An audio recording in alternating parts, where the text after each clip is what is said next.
अस्सलामुअलैकुम my all students. उम्मीद करता हूँ आप सब खैरियत से होंगे और आपने काफ़ी वेट किया होगा कि इतने दिन से कोई वीडियो नहीं आई। एक्चुअली मेरे एग्ज़ाम्स हो रहे थे तो मैं बिज़ी था और अब फ्री हो गया हूँ, तो अब से मैं रेगुलर वीडियोस अपलोड करता रहूँगा और आपकी प्रॉब्लम सॉल्व करता रहूँगा। वीडियो शुरू करने से पहले आपसे गुजारिश है कि चैनल को सब्सक्राइब करें, वीडियो को लाइक करें और अपने दोस्तों के साथ शेयर करिए। आज की इस वीडियो में हम करेंगे क्वेश्चन नंबर 16 से लेकर क्वेश्चन नंबर 20 तक। इन क्वेश्चंस में हमने कंबाइंड अरिथमेटिक मीन निकालना है। सबसे पहले हम देखते हैं कि कंबाइंड अरिथमेटिक मीन होता क्या है। कंबाइंड अरिथमेटिक मीन का फार्मूला है XC is equal to N1 X bar 1 plus N2 X2 bar plus N3 X3 bar. ये ऐसे ही सिलसिला चलता जाता है कब तक, N के और X बार K तक। ये कंबाइंड अरिथमेटिक मीन का फार्मूला है।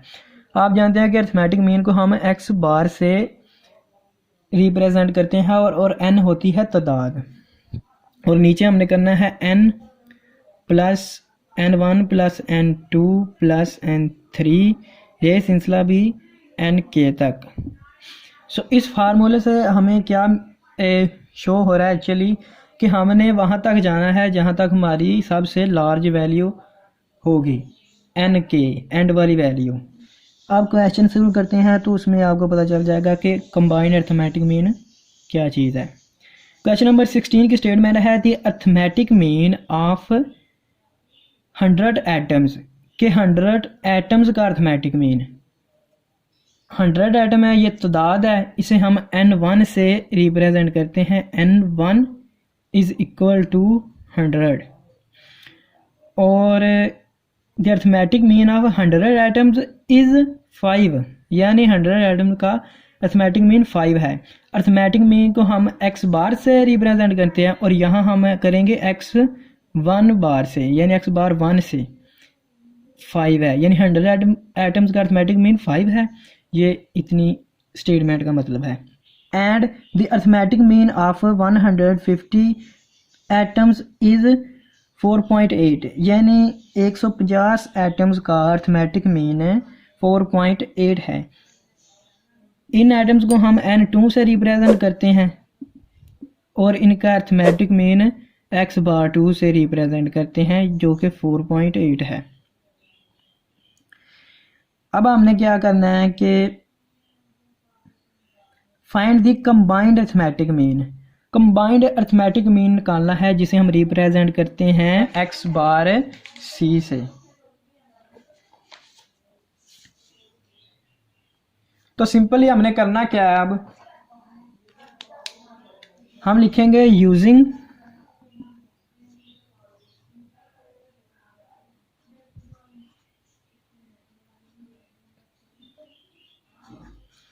कंबाइंड अरिथमेटिक मीन, इसका मतलब ये है AM का। Combined arithmetic mean formula use करते हैं कि X bar C is equal to N1 X bar 1 plus N2 X bar 2 over N1 plus N2। अब इस क्वेश्चन में इतना सा यूज़ होगा क्योंकि हमारे पास क्वेश्चन में N1 और N2 तक है, X बार 1 X बार 2 तक है। तो ये देखना उसने लिखा है कि K तक जाना है, कि आखिरी वैल्यू तक। आखिरी वैल्यू हमारे पास इस क्वेश्चन में 2 ही है, तो हमने 2 तक ऊपर लिखा, X बार 2 तक N बार 2 तक, और नीचे भी ये दोनों N की वैल्यूज़ प्लस कर देनी है। तो X bar C is equal to, यहाँ पे N1 की वैल्यू जो कि 100 है यहाँ लिखेंगे, और मल्टीप्लाई X बार 1 की वैल्यू जो कि 5 है, फिर प्लस N2 की वैल्यू जो कि 150 है, और ये मल्टीप्लाई हो रही है 4.8 के साथ जो कि X बार 2 की वैल्यू है। और ओवर में हमने करना है N1 यानी 100 प्लस 150। इसे अब आपने कैलकुलेटर से सॉल्व कर लेना है तो आपके पास इसका आंसर आ जाएगा। जो कि 4.488 है। यही आंसर आएगा, अब कैलकुलेटर से चेक कर लेना। अब हम करते हैं क्वेश्चन नंबर 17। क्वेश्चन नंबर 17 की स्टेटमेंट है द टीचर्स ऑफ स्टैटिस्टिक के जो स्टैटिस्टिक पढ़ाते हैं टीचर रिपोर्टेड, उन्होंने रिपोर्ट किया है मीन एग्जामिनेशन मार्क्स के एग्जामिनेशन मार्क्स का उन्होंने अर्थमेटिक मीन रिपोर्ट किया है स्टैटिस्टिक के टीचर्स ने। इतने जुमले का ये मतलब है। अब वो कहता है कि मीन कितना कितना marks of 37.5, 41 and 42 in their classes. ये क्या दिया गया है, मीन, यानी ये x1 है, x बार 1 है, ये x बार 2 है, ये x बार 3 है। ये देखे ना, रिपोर्टेड मीन का मतलब अर्थमेटिक मीन ही होता है। Examination of marks of 37.5, 41 and 42 in their classes which consist of 32, 25 and 17 student respectively. यानी पहली क्लास के 32 स्टूडेंट हैं, उनका अर्थमेटिक मीन है 37.5। ये रिस्पेक्टिवली का मतलब होता है कि जैसे जैसे ऊपर वैल्यू दी गई है ना, उनको इनके साथ कंपेयर कर देना है आपने। और जिस क्लास में 25 स्टूडेंट हैं उनका अर्थमेटिक मीन है 41 है। जिस क्लास में 70 स्टूडेंट हैं उसका 42 है अर्थमेटिक मीन। फिर वो कहता है determine the mean marks of all the classes taken together, कि इन सब का इकट्ठा मीन निकालें। इकट्ठा मतलब कंबाइन कर देने को, कंबाइन अर्थमेटिक मीन निकालें, ये मतलब है नीचे वाली लाइन का। अब हम लिख लेते हैं क्वेश्चन 17 की वैल्यूज जो दी गई हैं हमें। क्वेश्चन है 17 और इसमें हमारे पास है n1, n2, n3 तक, x बार 1, x बार 2, x बार 3 तक। हमने निकालना क्या है, हमने x बार c यानी कंबाइंड मीन निकालना है। n1 में हमारे पास है 32, n2 है 25 और n3 है हमारे पास 7। x बार 1 है हमारे पास 37.5, x बार 2 है हमारे पास 41, x बार 3 हमारे पास 42। अब हम लिखेंगे यूजिंग कंबाइंड अर्थमेटिक मीन जैसे ऊपर हमने किया है।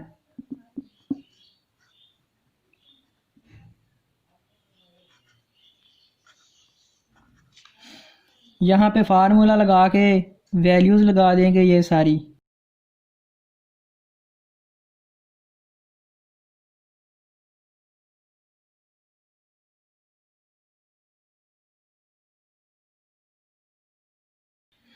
अब दोस्तों इसमें हमें n3 तक जाना था, इसलिए हमने साथ n3 x बार 3 भी ऐड किया है और नीचे भी n3 प्लस किया है। अब सिंपली आपने इसमें वैल्यूज पुट करके ना इस फार्मूले में ये वैल्यूज और उनको कैलकुलेटर से सोल्व कर देना है, तो आपके पास आंसर आ जाएगा 39.72। अब क्वेश्चन नंबर 18 की स्टेटमेंट हम देखते हैं। क्वेश्चन नंबर 18 की स्टेटमेंट है a distribution consist of 4 components with frequencies 15, 12, 16, 21 having their mean 16.5, 20.3, 21.6 and 26.2। Find the mean of combined distribution. ये भी हमने वैसे ही करना है कि एक डिस्ट्रीब्यूशन कंसिस्ट ऑफ 4 कंपोनेंट, उसके 4 कंपोनेंट्स है विद फ्रिक्वेंसीज, यानी ये हमारे पास है n दिए हुए सारे और ये हमारे पास है मीन हैविंग देयर मीन। ये मीन है, ये n है और हमने कंबाइंड अर्थमेटिक मीन निकालना है। Question number 17। Question number 18।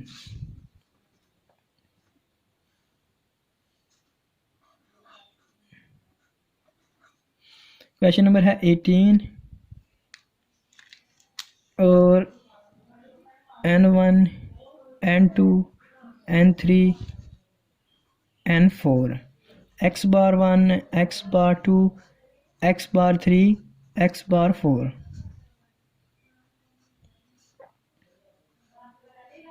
Find हमने करना है कंबाइंड अरिथमेटिक मीन। x बार 1 की वैल्यू हमें दी गई है जनाब, N1 की वैल्यू है हमारे पास 15, N1 की वैल्यू है 15 और 12 16 21 और मीन है इनके 16.5 20.3 21.6 26.2। अब फार्मूला वही यूज़ करेंगे यूजिंग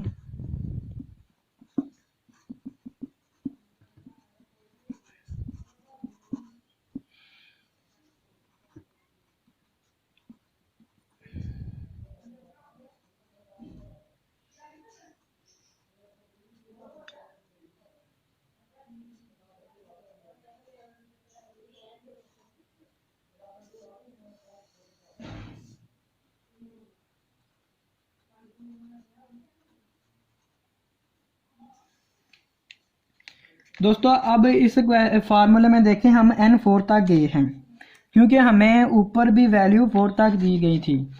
ये देखें N4 तक वैल्यूज़ और x बार भी 4 तक है, इसलिए हमें N4 तक जाना है। अब इस पे मैंने बार लगा दिया, आपने नहीं लगाना, ये गलती से लग गया। अब x बार c में वैल्यूज़ पुट करते हैं कि N1 है 15 और x बार 1 है 16.5 प्लस N2 की वैल्यू है 12 और मल्टीप्लाई हो रहा है साथ 20.3 प्लस N3 की वैल्यू है 16 और साथ मल्टीप्लाई हो रहा है 21.6, ऐसे ही प्लस 21 मल्टीप्लाई 26.2 और इनके ओवर में है N1 plus N2 plus N3 plus N4। इन्हें आपने कैलकुलेटर से सॉल्व कर लेना है और आपके पास आंसर आ जाएगा। अब हम चलते हैं क्वेश्चन नंबर 19 की तरफ। क्वेश्चन नंबर 19 की स्टेटमेंट है द मीन यानी arithmetic mean, the mean heights and the number of students in their section of a statistic class are given below. के स्टैटिस्टिक की क्लास के स्टूडेंट का अर्थमेटिक मीन हाइट में दिया गया है और उनका कंबाइंड अर्थमेटिक मीन फाइंड करें। ये नीचे लिखा है find the combined mean of whole class के, सारी क्लास के स्टूडेंट का कंबाइंड अर्थमेटिक मीन फाइंड करें। सेक्शन ए है, सेक्शन बी है, सेक्शन सी है।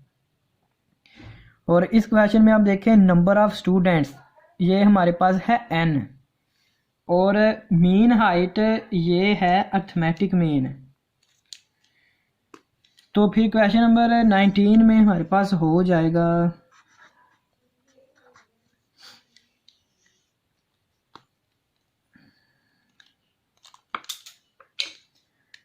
x बार 1 हो जाएगा हमारे पास N1 हो जाएगा 30, N2 हो जाएगा 37, N3 हो जाएगा 43। क्योंकि दोस्तों ये नंबर ऑफ स्टूडेंट्स है, जो नंबर तादाद होती है उन्हें हम n से रिप्रेजेंट करते हैं ना, और मीन को हमने x बार से रिप्रेजेंट करना है। तो ये मीन दिया गया नीचे, ये हो जाएगा अब x bar 1 is equal to 62 और x bar 2 is equal to 55, x bar 3 is equal to 21। कुछ स्टूडेंट्स को लगता है कि सारे इतनी ब्रीक ब्रीक बातें ये क्यों बताते हैं, जल्दी जल्दी काम ख़त्म किया करें, हमने कुछ और भी काम करने होते हैं।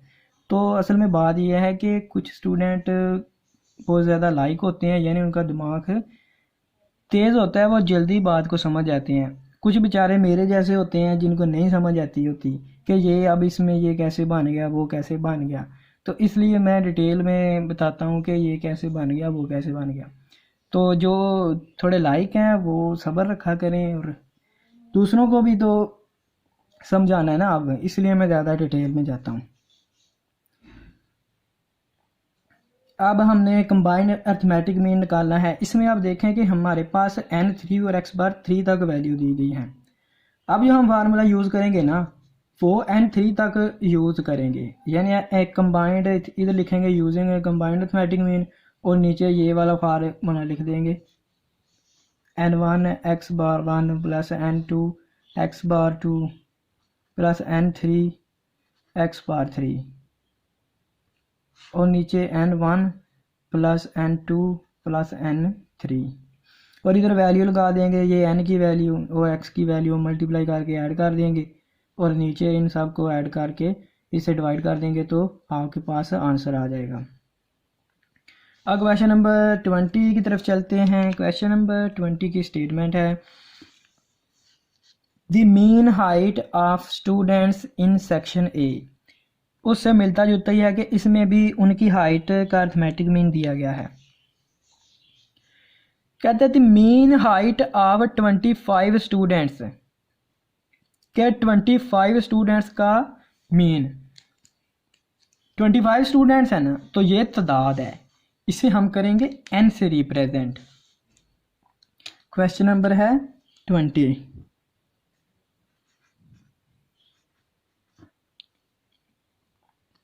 इसमें n1 हो जाएगा हमारे पास 25, और फिर वो कहता है the mean height of 25 students in section A, कि ए सेक्शन में 25 स्टूडेंट हैं, ऑफ ए क्लास में इज 61। ये इज 61 मतलब मीन की बात हो रही है। मीन इधर लिखा हुआ है, ये मीन नहीं है, ये नंबर ऑफ स्टूडेंट है, ये मीन है। ये जुमला समझे ना कि mean arithmetic mean, height of student, height of 25 student, के 25 स्टूडेंट्स का मीन इज 61 है। तो ये हो जाएगा इधर x bar 1 is equal to 61, and और the mean height of 25 student, ये हो गया n2 इज इक्वल टू 35 है, 25 नहीं। The students in section B, ये सेक्शन बी के स्टूडेंट में ऑफ द सेम क्लास, उसी क्लास के इज 58, के इनका मीन है 58। Find the overall mean, overall mean मतलब इन सब का मीन बताओ, अर्थ कंबाइंड मीन ही हो गया ना, ऑफ दी 60 स्टूडेंट। सेक्शन 1 में है 25, सेक्शन 2 में है 35, इन दोनों को ऐड करेंगे तो 60 बनेगा। वो ये कह रहा है कि इन दोनों यानी 60 टोटल बनते हैं ना, उनका कंबाइंड अर्थमेटिक मीन आप मुझे निकाल के दें। फार्मूला वही यूज़ करेंगे जो हमने पहले क्वेश्चन में किया था, क्वेश्चन नंबर 16 में, कि अर्थमेटिक मीन बराबर है, इधर आपने लिखना है using arithmetic mean n1 x बार 1 plus n2 x bar 2 over n1 plus n2। ये आपने कंफ्यूज नहीं हो जाना कि इस 60 का क्या करना है। 60 का यही मतलब है कि सब का टोटल स्टूडेंट्स का मीन बताएं। ये भी 60 बनेगा, इधर आप डायरेक्ट इधर 60 भी लगा सकते हैं। इधर वैल्यूज पुट करके अब आपने सॉल्व कर देना क्वेश्चन अपना। तो सिंपल है, 25 multiply by 61 plus 35 multiply by 58, और ओवर में आ जाएगा इधर 60, और आंसर हमारा आ जाएगा 59.25। तो दोस्तों उम्मीद है आपको कंबाइंड अर्थमेटिक मीन बहुत अच्छे तरीके से निकालना आ गया होगा। कोई भी क्वेश्चन आ जाए पेपर में जिसमें उन्होंने लिखा हो कि इनका ओवरऑल मीन निकाले, इन सब का मीन, जिसका मतलब ये बनता हो कि इन सब का इकट्ठा मीन, उस आपने ये कंबाइंड अर्थमेटिक मीन का फार्मूला यूज़ करके तो जितनी वैल्यूज़ दी गई हों वहाँ तक ही फार्मूला यूज़ करना है, और आपने सिंपली सॉल्व कर देना है। तो दुआओं में याद रखिएगा। मिलते हैं नेक्स्ट क्वेश्चन में। और खुदा हाफिज़। और ज़्यादा जाते आपसे दरख्वास्त है कि वीडियो को अपने दोस्तों के साथ भी शेयर करें ताकि जल्दी जल्दी चैनल ग्रो हो और मुझे भी फ़ायदा हो, आपको भी फ़ायदा हो और दूसरे स्टूडेंट्स को भी फ़ायदा हो। दुआ में याद रखिएगा। खुदा हाफिज़।